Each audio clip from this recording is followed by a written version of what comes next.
Hi, and welcome to Mark's Motivational Podcast for another Authors Tuesday. Today, I'm delighted to be joined by another great guest, Marie Culley. She's from the UK, and I'm very excited to talk to Maria today about her book. So you're very welcome along today, Maria. Thanks a lot for joining me.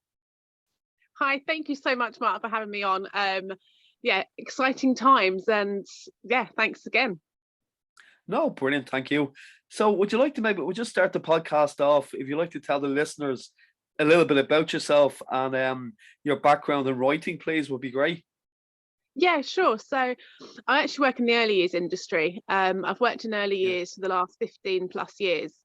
Never in a million years did I expect I would write a book or intend to write a book. But I learned over the years from working through nursery management, as a nursery nurse up to the nanny industry, there were plenty of books for children to transition for a new baby, going to a new house, a new sibling, but nothing that was there for children that were going to have a nanny and help them navigate that experience. You've got the day nurseries, you've got the childminders, but they are still quite different within the early year setting to having a nanny. So instead of whinging about it, it's taken 4 years of love, blood, sweat and tears. I wrote a book. Great stuff. And what's the book called again, Maria? What's it called for the listeners? The book's called There's a Nanny in My House. Okay, yeah. And just briefly, if you want to give a bit about the book, it would be great. Like, what exactly how have you? I know you're saying that you took 4 years to write it, but could you just give the listeners a little bit of feel for exactly what it's about, please? It'd be great. I think it sounds really good. Thank you. Sure. It's about a family. Parents returning to work after maternity leave. The 2.5-year-old is a bit like, what do you mean there's someone coming to my house to look after me? You know, mummy and daddy look after me, and who is this nanny? I see my nanny on a Sunday for a roast dinner, so why is this person here? And it basically goes through the feelings of this 2.5-year-old child going, but I don't want a strange person. I do this with my mummy, or I do this with my daddy, or I do this with my nanny, and that's not you. And it kind of goes through a day as a nanny would and a child would, of getting ready for school, getting breakfast done, getting lunch done, but in the end mummy and daddy come home and it's not that bad. And it just kind of goes through validating the child's feelings and emotions, and then at the end there's some tips to help families when they are going to transition to have a nanny for childcare, to help them to get it right. And also just some tips for kind of nannies to go, you know what, it might be your first job, it might be your 20th job, but every family is different, and we just need to acknowledge that feelings of sadness and happiness are both okay, and working through it together we can be consistent and it won't be a traumatic time for you. You know, that's really helpful for, like, it's especially now, I suppose, with COVID being over and people having to go back to work, that'll be a really helpful thing for any family that's listening, you know, because they have to think of alternative arrangements, you know. Definitely. Yeah, great. And have you always written yourself, Maria? Have you always been a writer? No, far from it.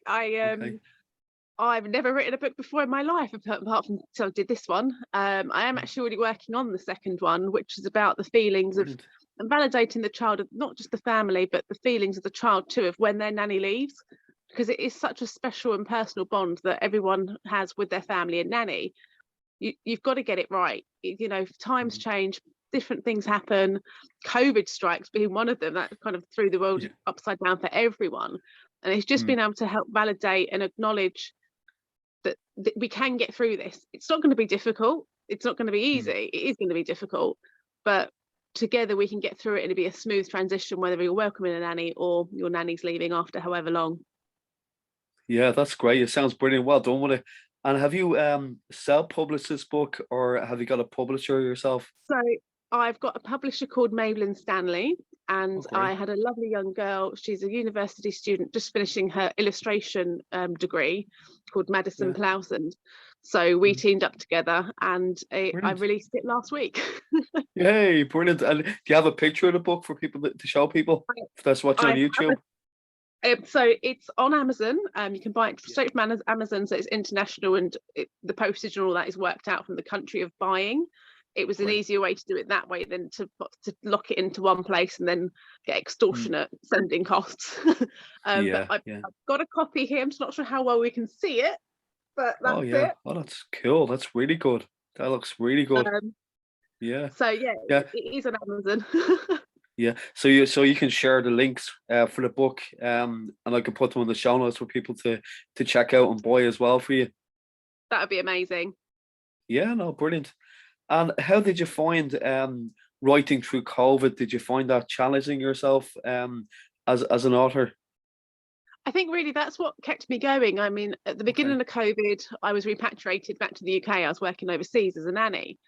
And I'd always had this idea of, I wanted to write a book. I wanted to do something for the industry and help these children and families. And I went to actually meet another publisher at the beginning, and then COVID hit, so the exhibition didn't happen.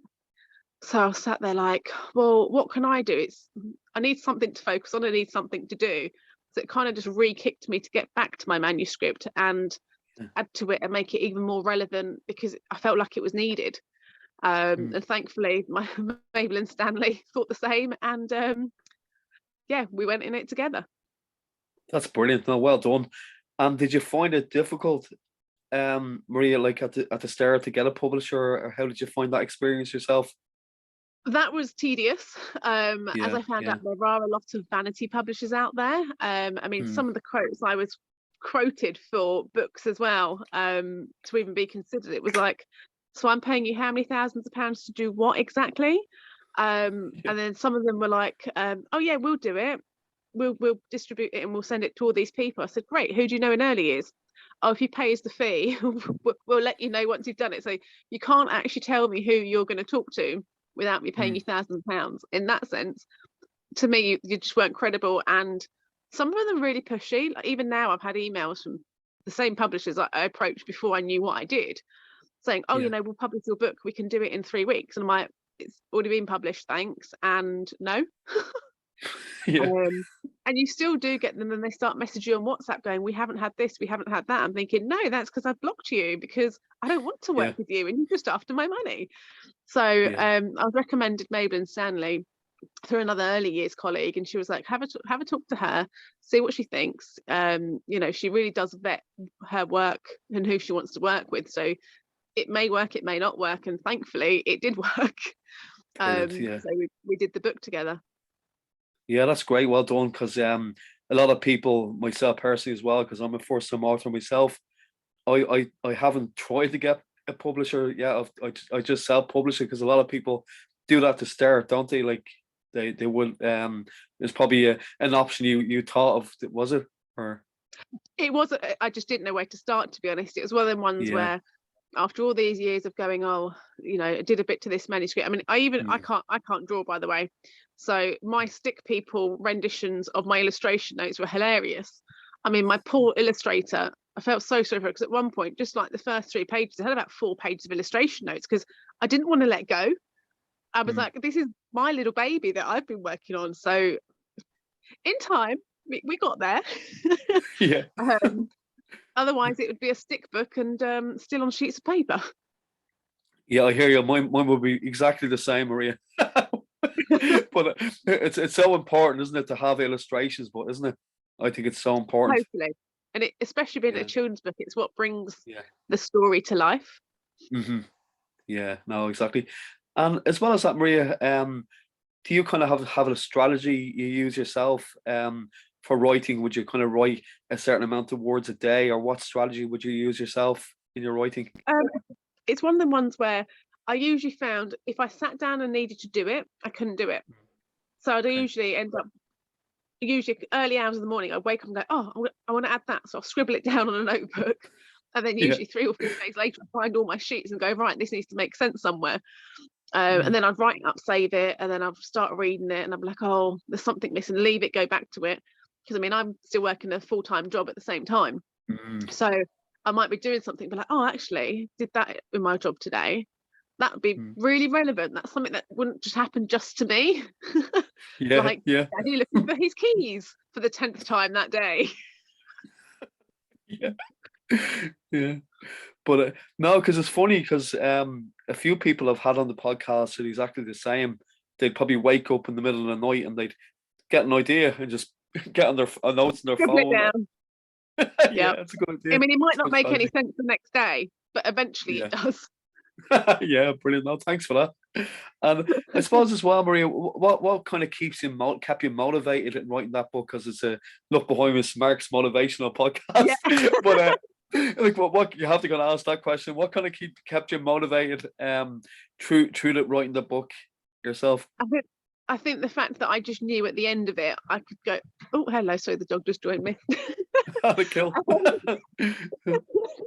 I think it's one of the ones where knowing that I wasn't doing it, and I'm not doing it to be an author that's a millionaire and is going to go retire and live in the Bahamas. It was if I can help one family and one child transition through such a huge transition, working within the early years sector as I have, to me, that's what it was about. Just helping one family, one child is amazing. So the fact that hopefully I can help a lot more in the next few years is to me is what it's about. No, well done to you. He's motivated to come on the podcast. 5 minutes ago. No, well done to you. That's great, and that like trying to. It's all about like helping people, like, you know, giving something back as well, isn't it? Definitely. Yeah. And did you find do you have your books in the libraries as well, Maria? Sorry. At the moment, they are just on Amazon, but I have got a couple of requests from my library near where I work. They've asked me to come in one of the holidays to come and talk about the book and do a story time. Great. And then my local libraries up north, I will be donating some copies that they've got them, because obviously it is quite a niche book. But that's still, I don't want that to stop families having that resource available to them. Yeah, that's great. That's great. And no, thanks very much for this, Maria. And as well as that, what's your favorite books to read yourself? And I suppose what books inspired you most in your writing? I think children's book. Actually, there's probably two children's books. One's The Very Hungry Caterpillar. You just can't not love The Very Hungry Caterpillar. It's a classic. Yeah. And the other one would be Mog. It's just one of them old school books that, again, it doesn't matter what age you are or what children you're reading to, they do absolutely love the classic stories. And I think any books that let children sit down and just enjoy a book, it's worth its weight in gold, especially with so much technology and phones and iPads. It's finding a book that you can sit down that you both enjoy and read over and over. Oh yeah, definitely. Brilliant. Yeah. Because as well as that, what's your favorite kind of films to watch? Do you have any favorite movies you like to watch as well? It sounds horrendous, but I couldn't think of anything worse than sitting down to watch a film in a cinema. I think the last thing I watched would have been on the flight going to Dubai a few months ago, and I'm trying to think what I watched. I want to say it was something like Toy Story 3. I'm not entirely sure. I think I fell asleep halfway through. Yeah, that made it easier on the flight, so. Well, yeah. The long flight. Yeah, no, that's great. And as well as that, Maria, I've got involved in a writers group, and it's through COVID. Like, it's based in Ireland, but through COVID, it's kind of people from all over the world got involved. Have you involved in any writers groups like that yourself? Have you ever got involved in that? Not overly. I mean, it's all very new to me doing this. Still can't quite. I believe I've actually done it. Yeah, no, well done. It's one of them ones where I think probably in the next few months when I can kind of work out what I need to be doing and getting the book out there, because it's great to have a book, but if families don't know about it and children aren't using it, then I've not achieved what I want to achieve. So I may well do in the next few months, few weeks, when I've worked out what the angles are I need to be covering. But I think I'm still just celebrating I finally did it. Oh, definitely. Congratulations. And I wish you all the success going forward with the book as well. And I'm going to share it on the notes for people to find out about it as well. Amazing. Thank you. Yeah. No, that's great. So is there anything else I haven't asked you on the podcast you'd like to share? What's next for you? You were saying you're going to be you're working on a sequel. Do you want to talk a little bit about that? I am, yes. So I'm currently, I'll say, halfway through this next book. which, you know, having a nanny is a big transition, but it's also a big transition when your nanny leaves. So it's going through, it will be the same characters in the story, and where the little boy at the moment, at the beginning of the story, is a baby, he's going to be him growing up, and he no longer will be the baby. He will be the older child with the bigger sister that's in school, that's going to different classes, and their story of, you know, my nanny used to blend my vegetables and feed me breakfast, and now I help my nanny make my sandwich for lunch and remind her I need my lunchbox tomorrow, kind of thing. And it's just kind of growing through the independence of where before the younger child was dependent on the nanny, but actually it's the nanny's not leaving because they don't like you or there's been an issue. They're leaving because actually you've grown up and you don't need them as much as you did before. And that's what it's all about, because there's been so many horror stories that people have heard and have been said, oh, you know, your nanny's left because the word that I don't like, that you've been naughty, or you've done this, or you've done that, and it just causes so many issues down the line, when reality is you might not end on good terms. I'd like to hope you would, but every family and child and situation is different. There might not be that chance to say, oh, by the way, you're leaving in 2 weeks, off you go. There could be an emergency and they were going, we need to leave and fly overseas in 3 hours, see you later. So if you can kind of just bridge that, ease that experience, because especially if you've had a nanny for years, it can be a really traumatic and upsetting time, full of feelings of misunderstandings and miscommunications that really could lead to some horrible places which can be avoided. Yeah, that's great.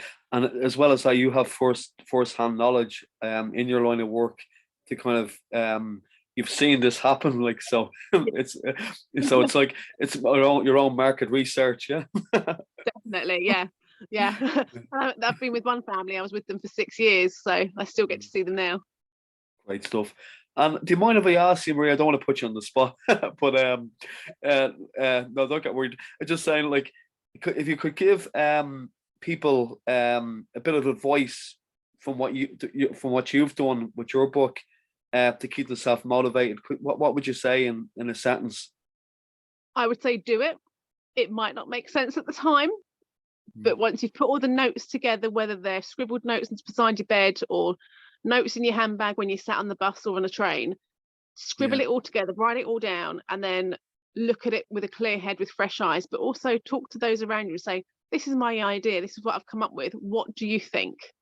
And if you're happy to do it anyway, because you'll regret it if you don't. Yeah, that's great. That's great advice. Thanks a million, Maria. That's really great. So thanks again for coming on the podcast, and I really appreciate it. This is going to go out tomorrow morning at 9 a.m. for people for everybody that's listening. And once again, I wish you all the success going forward with your book and your new book as well. I'm looking forward to reading it myself. Thank you. Yeah. So that was Marie Culley, everybody. Thanks a lot for tuning in today's podcast, Mark's Motivational Podcast. So once again, Maria, thanks a million for coming on. Very good. Brilliant. Thanks so much. Speak to you soon. Thank you. Bye.